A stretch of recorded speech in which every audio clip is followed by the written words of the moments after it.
Don't lose hope.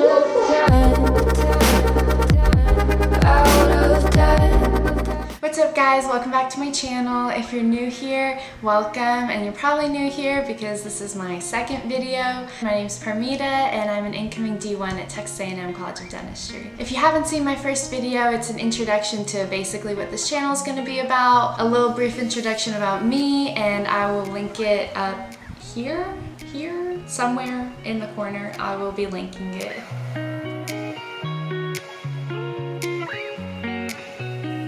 When I was applying for the very first time, I did not know that I was going to be applying because I didn't have a competitive DAT at all. And so it wasn't until I took my DAT for the second time, July 15, that I realized that I could potentially apply. However, at that point, it was just so late in the game. 3 whole months of May, June, and July had gone by the time I decided to submit my application. I submitted my application for in-state through TMDSAS in late July, which I do not recommend, and I submitted via ADSAS to out-of-state dental schools by like early mid-August of 2018. Again, do not recommend waiting that long to apply. So altogether, I applied to 22 schools, 3 in-state and 19 out-of-state. While I was waiting to hear back, I tried to stay as busy as possible. I was in school to become a registered dental assistant, so an RDA. I worked retail, I nannied, and I prioritized exercising and my physical health, which is something I had kind of neglected my last year of undergrad. When I found out that I wasn't going to get accepted to dental school for the entrance year of 2019, I took a good long look at my application and try to figure out what I could do to become a stronger applicant. I had a pretty competitive DAT score and I had done some extracurriculars in undergrad. I volunteered, shadowed. I was also a part of several organizations in undergrad. I definitely felt like my GPA could have used some work. So in the meantime, while I was working as a dental assistant and nannying and working retail, I also applied to grad school. I applied to a 1-year specialized master's program. I was going to do whatever it took to get me into dental school because that has been my dream since I was 10 actually. So that's kind of weird, but you know, that's just me. So when I got into grad school, I had the opportunity to take a whole slew of upper level bio classes, some that I had never taken before. Histo, immuno, pharm, cell and molecular bio, biostats, oh my god, epidemiology, clinical research management, and then I also had the opportunity to take classes that I have taken before in undergrad, like human anatomy, physiology, and microbiology, and prove that I could do better in those classes. If you've seen my first video, then you'll know that from the time I graduated from undergrad until I received my admittance to dental school, I took a couple of gap years. And I just want to say that it is okay to take gap years. It's alright to apply to what feels like a bajillion schools and not get in. It's alright to feel defeated. It's alright for any of that to happen if that's your process and that's what's happening right now in your life. But what's so important is that you don't give up.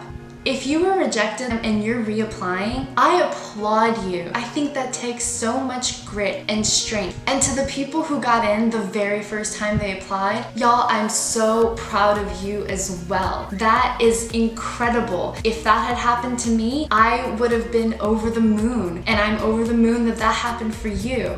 But today's video is about why taking gap years is okay. When you apply to professional schools, you don't typically only apply to one school. So that means that if you applied and didn't get in, that means you had to deal with rejection after rejection after rejection. So the fact that you have decided or are thinking about reapplying, that is just the greatest thing. The first time you're anxious and you're nervous and you're wondering, am I gonna get in? And then the second time, you have to think about all of that on top of all of the consequences that came from not getting in the first time. Whether that is self-doubt, a lack of self-confidence, thinking you're not enough. Well, I'm here to dispel any of those myths They are not true. The fact that you're wanting to reapply just shows how much grit you have. If you find yourself in the process of wanting to reapply, then there are a few things that I think you should keep in mind.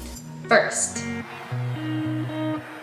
you have to believe in yourself. Everyone can want it for you, but if you don't want it for yourself, it's not gonna happen. If you really, truly want to become a dentist, then you will do everything to make that happen.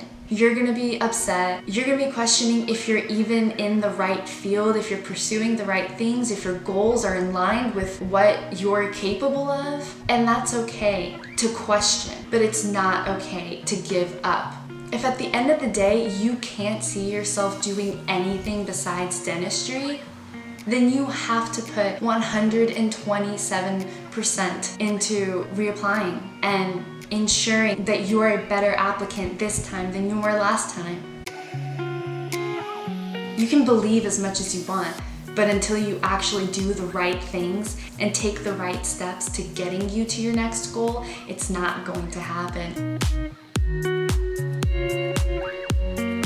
Now for the actual work. You have to sit down and figure out what it was about your application that kept you from getting accepted. Was it your GPA was too low? Was it your DAT isn't competitive? Are you lacking in extracurricular activities? If for you it's a lack of variety in your extracurricular activities or a less competitive DAT score or GPA, then figure out exactly what it is you need and then do it. Just do it!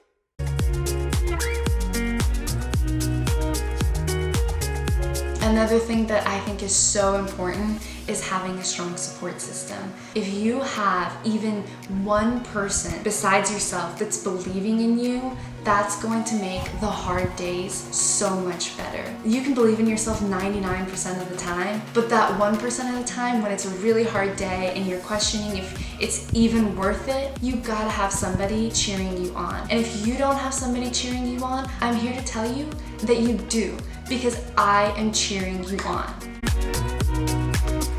My promise to my viewers is that I will always be 110% vulnerable with you guys. I'll be open and honest about all my failures and lows, but I also hope to celebrate my successes and highs with you guys as well. If you guys have any questions or want to see a more in-depth view at what I did during my reapplication process and how I dealt with the rejection, the mail is here.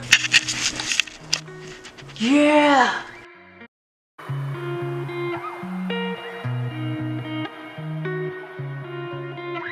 Alright y'all, it's been a pleasure. I will see you guys next time, but until then, stay safe, stay hardworking, and stay flossing. Bye-bye! Can I help you? I'm making a video! Why is everybody bothering me? I can't answer you right now. Okay. What was that? It was a bird. I know that you're afraid. It feels like every day things are slipping away. You're slipping away, and you think back to a time that you were lost. Thoughts disorganized, can't seem to dry your eyes, and chaos is collapsing from your mind.